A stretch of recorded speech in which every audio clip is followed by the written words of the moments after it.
Welcome back to So You Want to Be a Dice Maker. I'm Sam from Artemis Dice Company, and all week I've been walking you through how to get started in dice making. So far, we've talked about the materials you need to get started, we've done a deep dive into the different types of resin that are available to you, and we've talked about molds, that is, where you can buy molds. We'll talk about how to make them later in this series. If you've gathered up the materials you need to get started, and you've picked a resin that's right for you, and you have purchased a mold, it's time to make some dice. First things first. Let's go. The first step to beginning any dice pour is making sure you have all of your materials ready. Here I'm just gathering my resin, my mixing cups, and my silicone stir stick. I very slowly pour the resin into my mixing cups. I normally do the same part first every single time. Hilariously, I normally start with the resin, and for this video I definitely started with the hardener, so that's sort of funny, but I do find that by always starting with the resin every single pour, it helps me make sure that I'm not doing 2 parts hardener, for example, which is a mistake that can happen if you're not being careful and really paying attention. I'm working with a lot of resin today, so I filled up 2 mixing cups, one with resin and one with hardener, and then I combine them into a larger cup so that I can stir them. For the most part, I'm trying not to speed this video up too terribly fast so that you can see what's going on, but mixing resin is really boring, and you're going to be mixing your resin for probably 3 to 5 minutes. It should say on your resin how long it's recommended that you mix it, but keep in mind this is just an average. You're always going to want to make sure your resin is very, very well mixed, because if it's not, that's when you can get soft cures and sticky dice and things like that. You're also going to want to scrape the sides of your mixing cup and the bottom while you are stirring, as well as combining it all together. This just all helps prevent some of those soft cures and resin issues we've talked about. Now, for your very first dice pour, I recommend you start with one single colorant. I decided to start with this beautiful black mica powder from Mad Micas. This one is called Zero Gravity, and it's basically a black mica powder that has some glitter in it. And the reason I chose to do this pour with it was quite simply because it's new, and I was really excited about it. For your first dice pour, I highly recommend that you choose a color the exact same way. Just pick something that you think is really pretty and you want to see how it's going to turn out in some dice. I added a little bit to the mixing jar, and then as you could see after stirring it up, I added a little bit more because it just wasn't dark enough.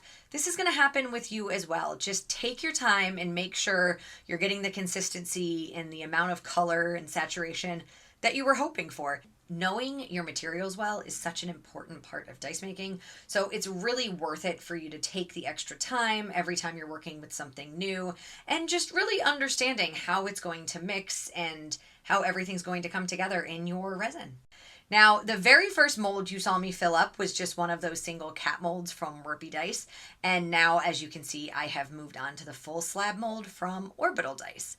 I am pouring a little bit high. I don't like to be right over the mold, just to let the resin come out in a little bit of a thinner stream. And then here you see me topping off that first one I filled up, and then I'm going to go back and top off the orbital mold as well.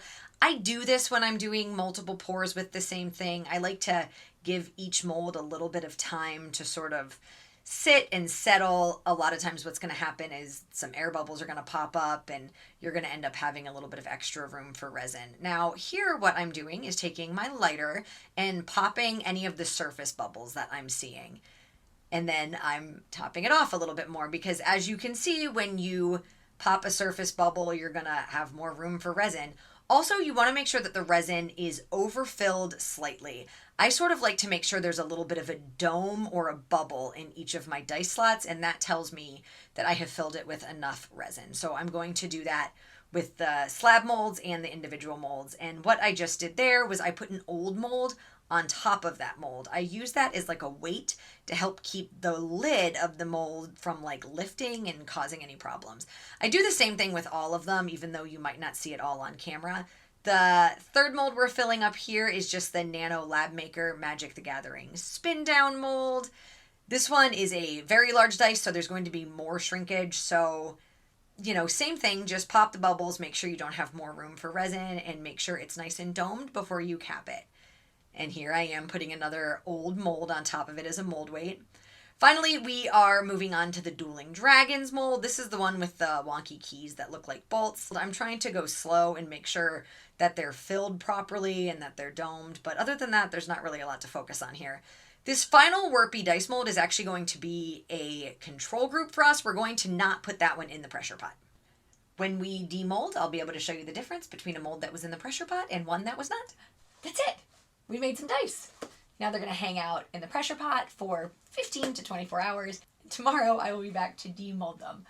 We can talk about any problems that may have arisen and we will compare the different molds. I'll also be sure to show you some nice close-up shots of the finished product so you understand what you're looking at, and we'll talk about the next steps. Thank you so much for joining me. If you like this video, please click like. If you want to see more videos like this in the future, please click subscribe. And if you have any comments about anything you saw in this video today or any of the previous videos, please leave a comment and I will be sure to answer as many questions as I possibly can. Thank you so much for joining me, and I cannot wait to check out our dice tomorrow.